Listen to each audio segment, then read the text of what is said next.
for significant snaps that you want here long term. I mean, Dallas Goedert is one, and I'm going to say this, that Dallas Goedert was great in Detroit, by the way. He played Uh, good. Dallas Goedert is one of the five best players on the Eagles. That's how good he is.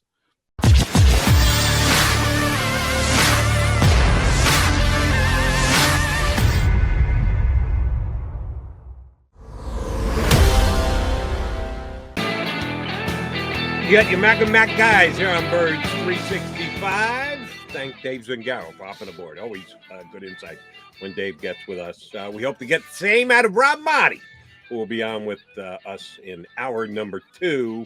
It is trade deadline day. We're under 7. Oh, we still got an hour to go. We got 4 minutes to go before the hour. 7 hours and change before the trade deadline hammer comes down, and teams are locked into the players they have. How active will it be across the league? Most importantly, how active, if at all, will it be here in Philadelphia? As a matter of fact, J-Mac, if I were to predict anything, I would say the Eagles do nothing. I don't think there'll be a buyer. I don't think there'll be a seller.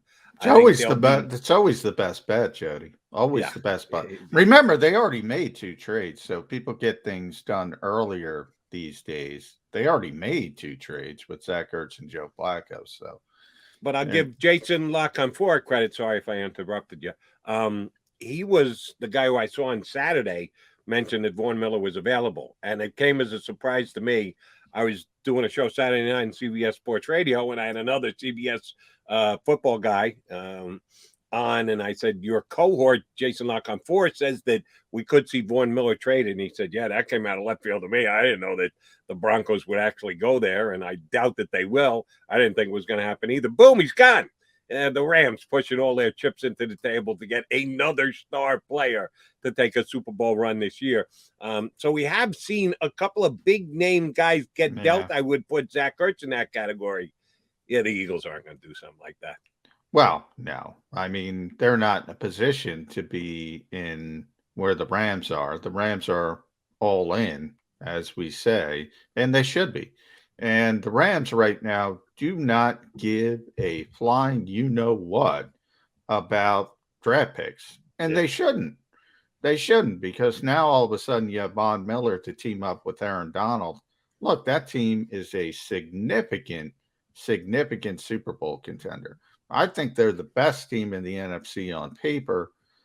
We'll see. It's a very difficult conference. You have Green Bay you have to deal with. You have Tampa Bay, the reigning Super Bowl champions. You have Arizona, who's obviously been playing very well until they got beat by Green Bay, which is Aaron Rodgers, so we all know.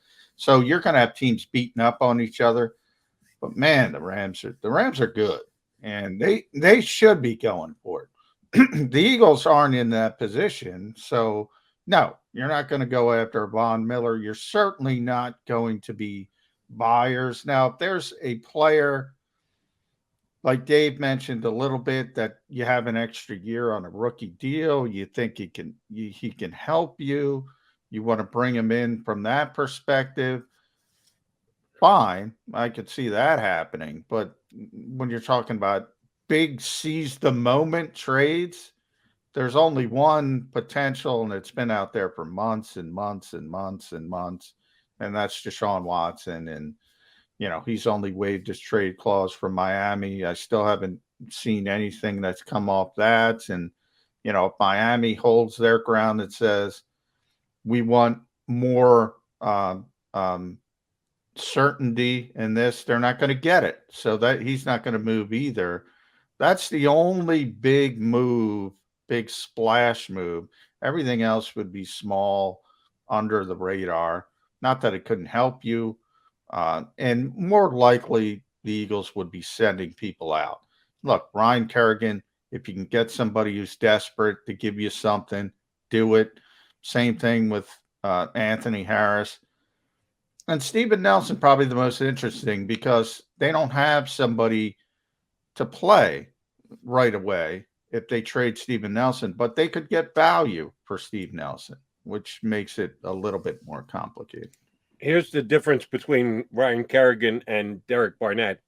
I have more faith in Ryan Kerrigan not taking a dumb penalty that could actually hurt the team. And you heard JG talking about him. He's producing. He's got his eyes straight. He's involved in every single play. So why wouldn't you trade a guy who's actually producing according to your defensive coordinator? I think the most important thing, and you have more experience than me on this because of your father, the most important thing for any GM in any industry is to be honest with themselves. And it's really, really difficult.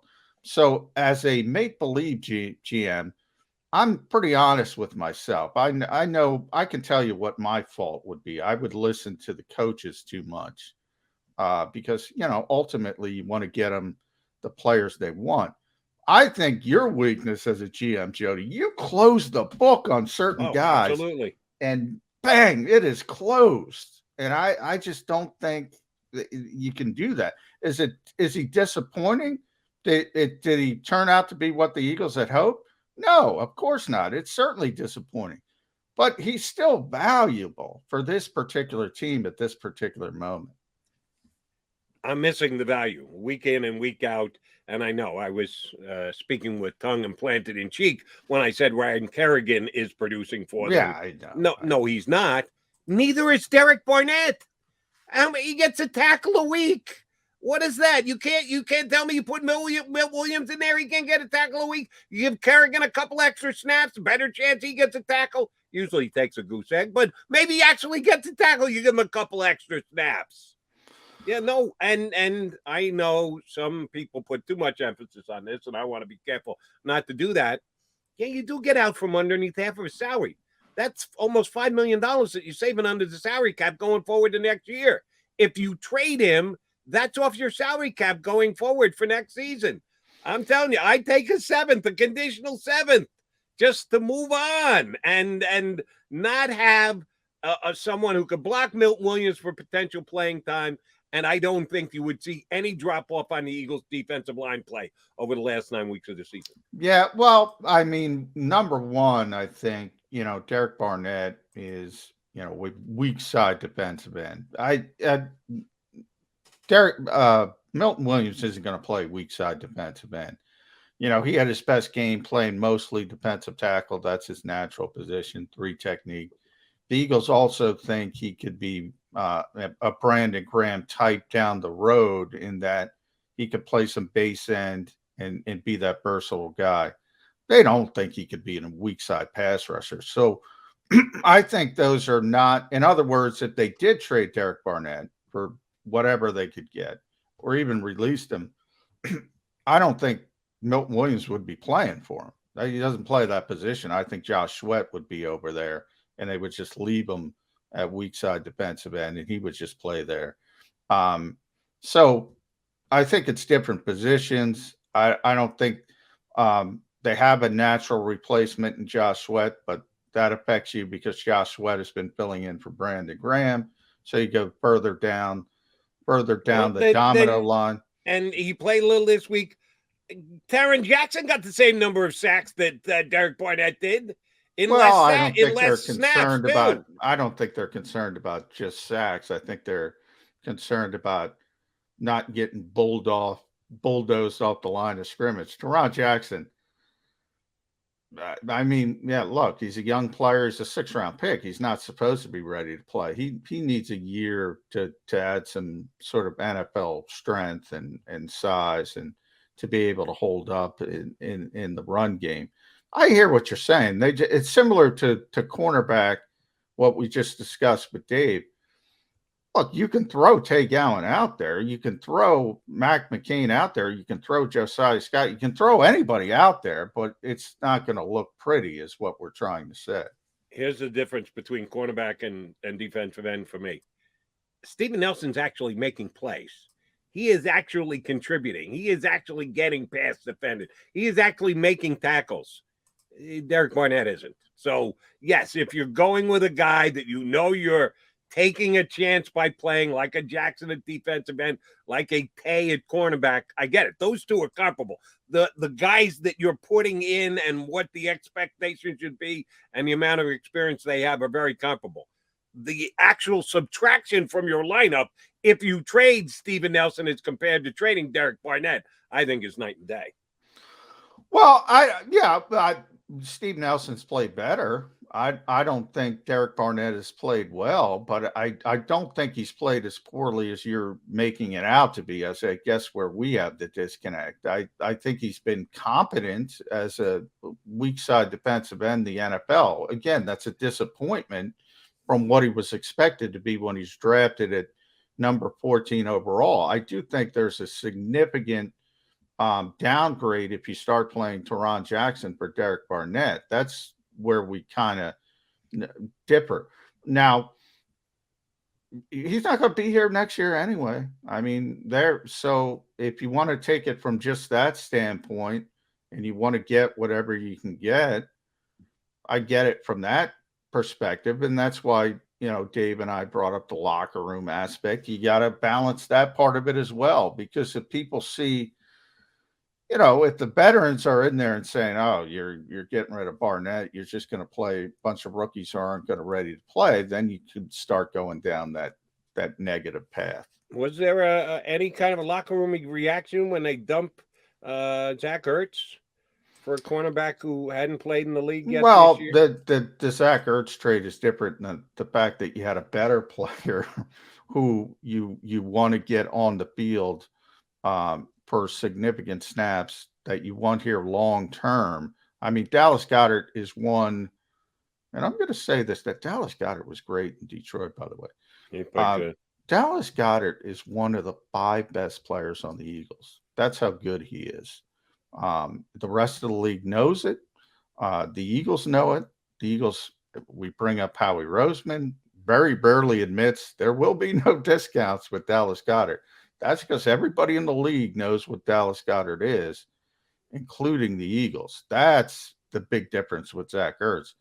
And by the way, Zach Ertz wants to be a tight end 1 and probably deserves to be a tight end 1. So you had that disconnect, and that Zach was not going to be happy taking a backseat role. So I think it's way different because of just how good Dallas Goedert is. Yeah, but if you're just talking about purely subtracting someone who gives you a chance to win on a week in, week out basis, I think Zach Ertz gives them more than Jack. But we were talking about the locker room. Players know who can the play. Locker room. Players know who can play. Players know Dallas Goedert can play, so they understand. Well, I think they also knew that Zach Ertz could play. Yeah, but you're misunderstanding my point. You're talking about they know how good Dallas Goedert is. They know Derek Barnett's significantly better than Teron Jackson at this stage. Maybe 3 years down the line, Teron turns into a star. I don't know. At this stage today, that to me is the difference between those two situations when you talk about how it comes to the locker room. People are disappointed Zach left because they like Zach personally, but they know it's a business, and they know they can understand, well, Dallas is really stinking good, Zach. Not the case with Teron at this stage. I don't want to bury the kid, but come on. Yeah, coming close, but that's okay. I know where you're coming from with him. It would be a leap of faith to put him in for significant snaps going forward. I'm ready to make that leap of faith. You're not. I got to talk to you about one of your favorite football expressions that you've used here many a time here on Bird 365, an FU player, the one that you always reference, Adrian Peterson with the Vikings. Adrian Peterson to the AFC? Isn't that against league rules or something? He's been on every team in the NFC, or at least it seems that way, but he's never been to, I asked this with Dave Zingaro, maybe Howie Roseman should have been Johnny on the trigger yesterday and shipped off one of their outstanding backs who looked great against the Lions this week to the Tennessee Titans, since they're not going to have Derrick Henry. Adrian Peterson got anything left in the tank?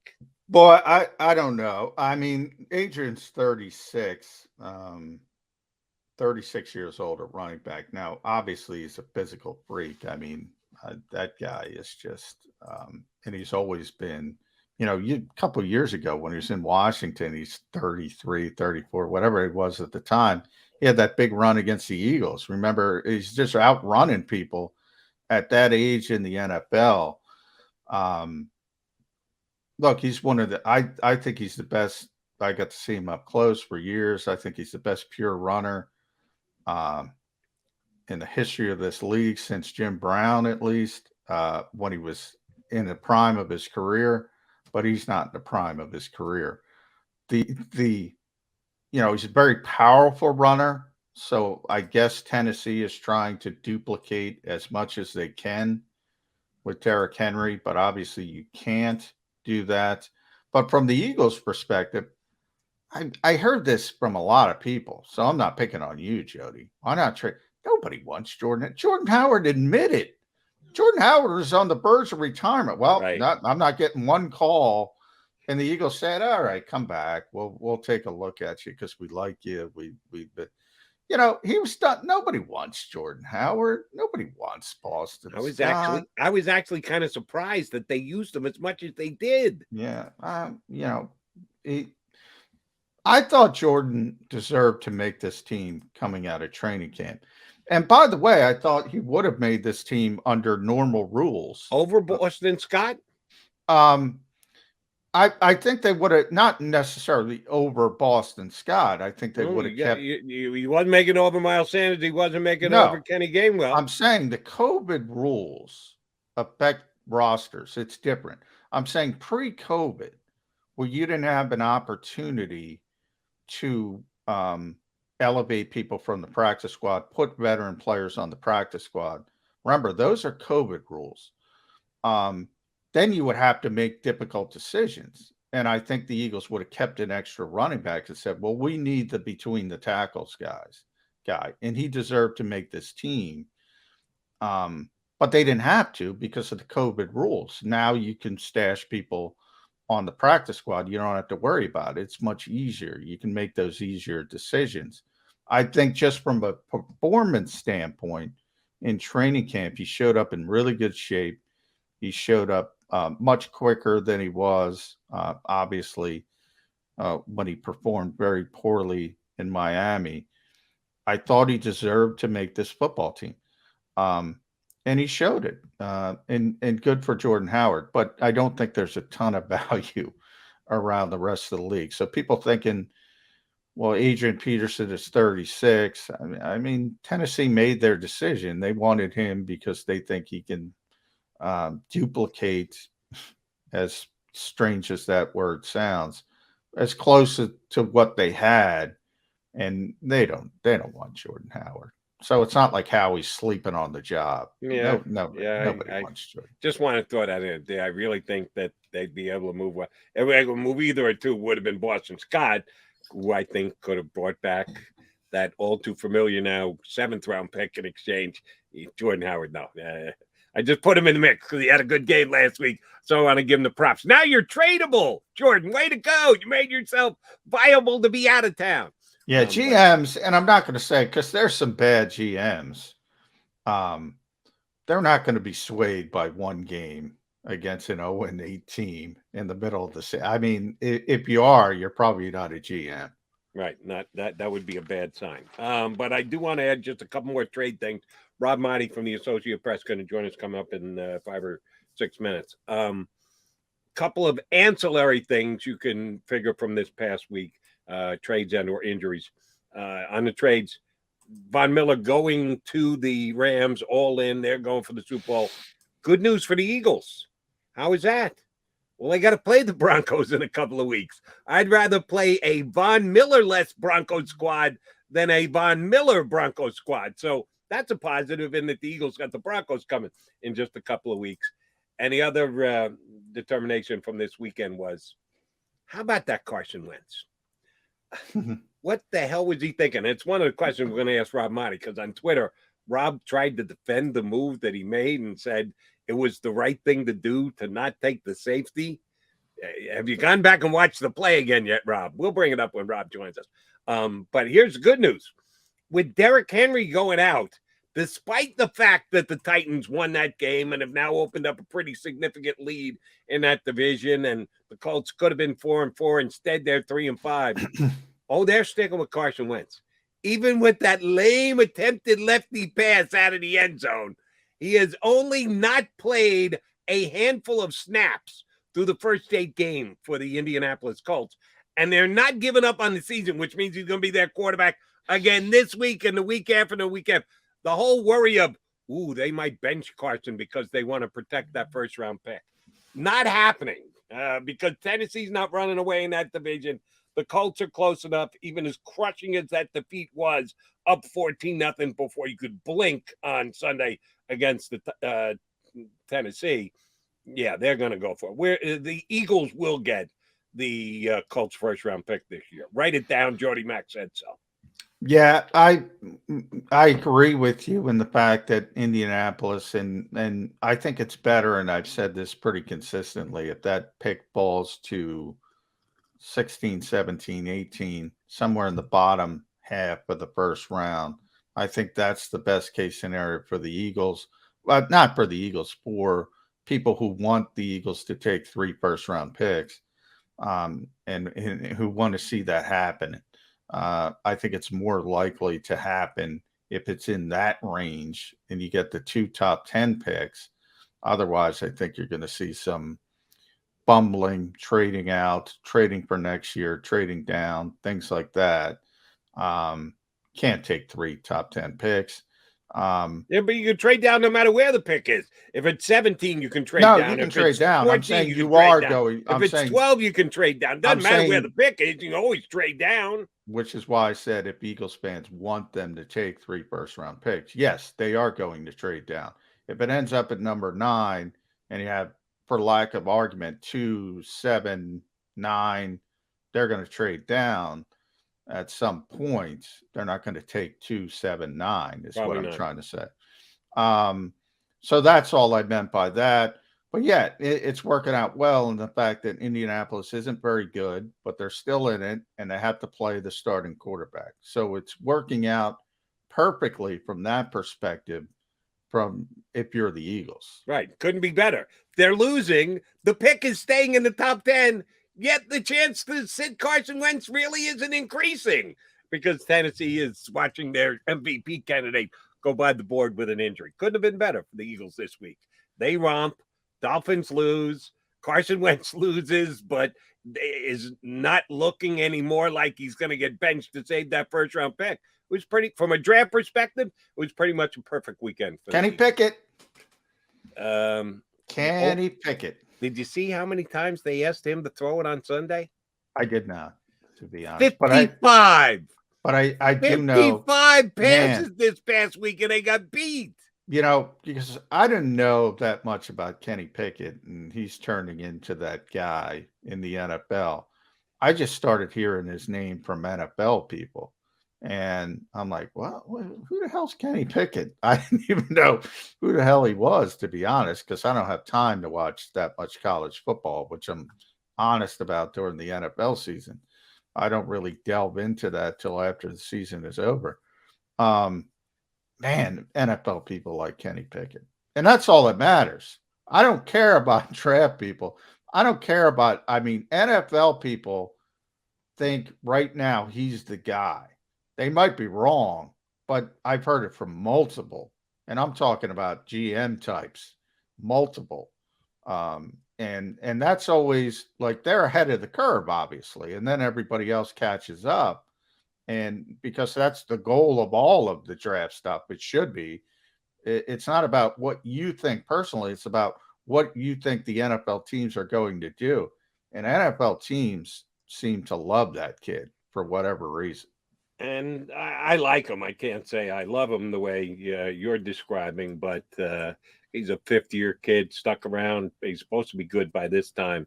No one should be asked to throw it 55 times in one game like they did this past week against Miami for Kenny Pickett. All right, quickie timeout coming. Then our boy, Rob Monty from the Associated Press, going to hop aboard with us next.